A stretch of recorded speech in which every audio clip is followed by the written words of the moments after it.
जब मैं prime minister बना तो मैं आप सबको बताना चाहता हूं ना मैं प्राइम मिनिस्टर के घर में रहता हूं। प्राइम मिनिस्टर के घर का मैंने खर्चा तकरीबन जो था उसको 40% कम किया, तकरीबन 30 या 35 करोड़ रुपया जो खर्चा था वो कम किया। जो प्राइम मिनिस्टर ऑफिस है हमारा, इसमें से हमने 35 करोड़ रुपया कम किया, खर्चा कम किया, जबकि महंगाई का दौर है। अपने घर में रहता हूं, अपना खर्चा देता हूं, जो तनख्वाह मिलती है उससे मेरे घर के खर्चे पूरे नहीं होते। लेकिन क्योंकि हमारे मुल्क का मुश्किल वक्त है, सारे खर्चे अपने घर के खुद, कोई कैंप ऑफिस नहीं। अगर कोई एक सड़क बनानी थी तो अपने पैसे से बनाई, कोई मैं अपनी फैक्ट्रियां नहीं बना रहा, कोई अपनी बिजनेस ही कर रहा, कोई रिश्तेदारों को फायदा नहीं करवा रहा कि वो भी फैक्ट्रियां बनाए। जो बाहर गया, मैं पाकिस्तान से बाहर, खर्चा मेरा 10 गुना कम खर्चों पे जो पिछले प्राइम मिनिस्टर बाहर खर्चा करते थे उससे मैंने कम किया। अभी भी मैं जा रहा हूं, अभी भी जब डेवोस जाऊंगा तो जो मैं खर्चा कर रहा हूं सारे खर्चे उठा के देखें, कम से कम 10 गुना कम खर्चे पे मैं बाहर जा रहा हूं। मैं सिर्फ ये कह रहा हूं कि अपने से शुरू कर रहा हूं कि एक मुल्क में टैक्स का एहसास हो कि इस हमारे मुल्क में गुर्बत है। ये जो टैक्स का पैसा ये हमने इनके लिए रखा हुआ है, ये हमारी शौना शौकत में नहीं पैसा खर्च होना चाहिए। यानी हमें भी, मैं भी जब इस मुल्क में अभी पॉलिटिक्स में नहीं भी आया था तो मुझे बड़ा बुरा लगता था कि एक मुल्क कर्जे ले रहा है, लेकिन उनके हुक्मरान इस तरह इस मुल्क के टैक्स के पैसे को ऐसे खर्च कर रहे हैं जैसे कि यहां तेल की नहरें बह रही हैं। कायदे आजम एक एक रुपया अवाम का देख के खर्च करते थे, लेकिन अपने पैसे से बादशाह की तरह रहते थे। जब लंदन में वो रहते थे, हैम्पस्टेड हीथ सबसे महंगा इलाके में उनका घर था।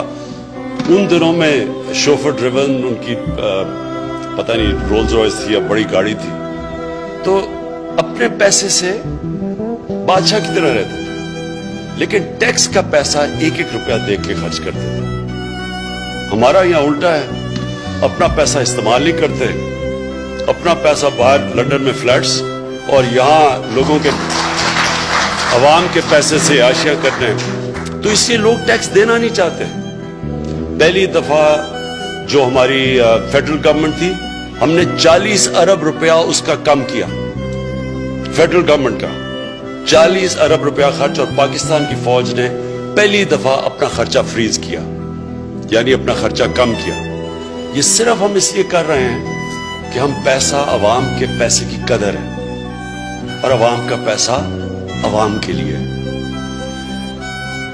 उसके बाद जो हमारी हुकूमत आई पहला साल, तो पहला साल जितना हमने टैक्स इकट्ठा किया, क्योंकि हमारा टैक्स पूरा नहीं होता था, हम कर्जे लेते थे, तो पहले साल जितना भी हमने टैक्स इकट्ठा किया, आधा पुरानी गवर्नमेंट के लिए हुए कर्जों के ऊपर सूद पे गया हमारा।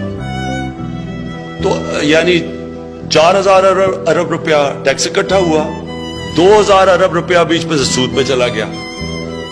तो मुल्क कैसे चल सकता है? कैसे आप हमारी जो ख्वाहिश है, और ये पाकिस्तान बना ही इसलिए था कि इसने इस्लामी फलाई रियासत बनना था, तो फलाई रियासत बने कैसे अगर टैक्स ही नहीं इकट्ठा होता? कैसे हम पैसा खर्च कर सकते हैं अपने कमजोर तबके के ऊपर? हालांकि इस हुकूमत ने उसके बावजूद सबसे ज्यादा पैसा 190 अरब रुपया हमने अपने एहसास प्रोग्राम में दिलवाया, जो कभी भी किसी हुकूमत ने इतना ज्यादा पैसा अपने कमजोर तबके के ऊपर नहीं खर्च किया। लेकिन फिर भी अगर हमने इसको मुल्क, अपने लोग, बच्चों को तालीम देनी है, अस्पतालों को ठीक करना है, साफ पीने का पानी देना है, स्किल एजुकेशन देनी है ताकि बच्चे हमारे 21वीं सदी में जा सके, मुकाबला करें, तो जब तक टैक्स इकट्ठा नहीं होगा मुल्क आगे नहीं बढ़ सकता। इसलिए हमने, आप सब ने, मैं आप चाहता हूं कि आप सब भी इसी तरह देखें अपने मुल्क को। ये आपका मुल्क है। जब तक हम अपने पैर पे नहीं खड़े होंगे, हरे पासपोर्ट की इज्जत नहीं होने लगी। मैं बाहर जाता हूं दौरों पे, جب بھی جس ملک میں بھی گیا ہوں تو ان کو سب کو آج تو کمپیوٹر ایج ہے, ساروں کو پتا ہوتا ہے پاکستان کے معاشی حالات کیسے ہیں. آپ اپنے ٹیلی فون پہ پاکستان کا کرنٹ اکاؤنٹ ڈیفیسٹ پتا چلوا لیں تو پتا چل جائے گا کتنا ہمارے اوپر قرضہ چڑھا ہوا ہے. تو جب آپ مقروض ہوتے ہیں اور آپ جب لوگوں سے قرضے لیتے ہیں تو پھر جو ہماری آزادی ہوتی ہے, آزاد فورن پالیسی ہوتی ہے, وہ متاثر ہوتی ہے اس سے.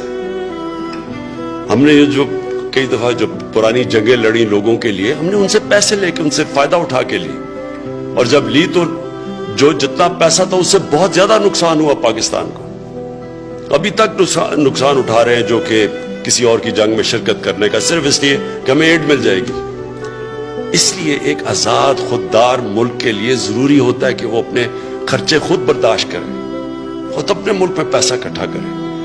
پاکستان 28 پوائنٹ اوپر گیا ہے ایز آف ڈوئنگ بزنس پہ, جو ورلڈ بینک کی اسٹڈی ہے, یعنی کہ بہت بڑا مارک ہے. اور انشاءاللہ یہ اگلے سال تک ہماری کوشش ہے کہ اس سے اور بہت تیزی سے آگے جائیں تاکہ اپنی بزنسز کے لیے آسانیاں پیدا کریں.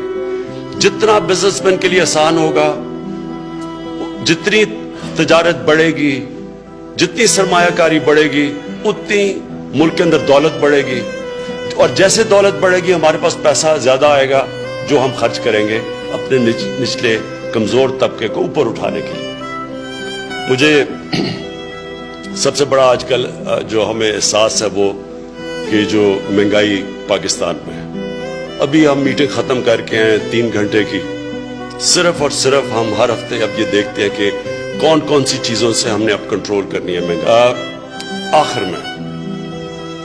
میں صرف آپ سب سے یہ چیز چاہتا ہوں کہ آسان اور مشکل وقت قوموں کی زندگی میں آتے ہیں. یہ کبھی کوئی قوم ایسے نہیں ہوتی کہ سیدھا اوپر جائے. یعنی ملیشیا کہاں سے کہاں تھا, جب مہاتر محمد تھا تو ملیشیا کا $500 پر کیپٹا سے ملیشیا پہنچا $9,000 پر کیپٹا.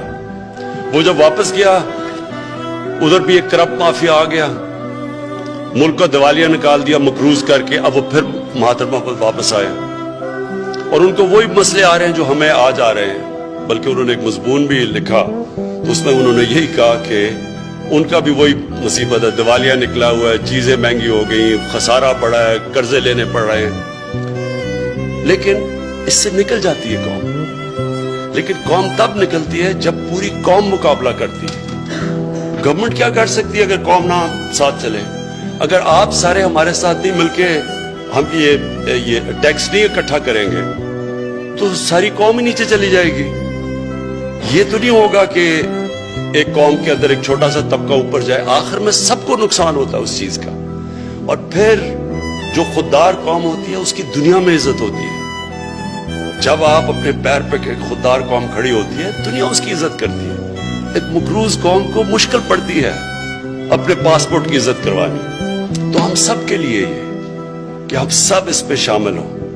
میں تاجروں آپ کو خاص طور پہ کہتا ہوں کہ دیکھیں آپ میں سے کوئی لوگ پرانے عادتیں بڑی ہوں گی, لیکن یہ ہم تبدیلی لے کے آ رہے ہیں, کوشش کر رہے ہیں آپ کا پیسہ آپ پہ خرچ ہو, خرچے کم کر رہے ہیں حکومت کے. صرف مقصد یہ کہ میں اپنے اوپر پیسے نہ خرچ کروں, آپ کے اوپر پیسے خرچ کروں, عوام پہ کروں. نچلے غریب طبقہ جو خاص طور پہ پسا ہوا ہے, جو آج کل مشکل وقت ان کے اوپر کریں. تو اس کے لیے آپ نے سب نے میری مدد کرنی ہے. لیکن ہم سارے کوشش کر رہے ہیں اور کوشش کر رہے ہیں اپنے ملک کے لیے. اور میں صرف آپ سے آخر میں یہ کہوں گا کہ آپ ہماری پارٹنر بنیں. جو مشکلات ہیں آپ کی, ہم سب ہوں گے آپ کے لیے, آپ کی مشکلات حل کرنے کے لیے. ہر چیز میں جو بھی آپ کو رکاوٹیں آئیں گی انشاءاللہ یہ پہلا قدم ہے. آگے اور آپ کی مسلسل آپ کی رکاوٹیں ہم ہٹاتے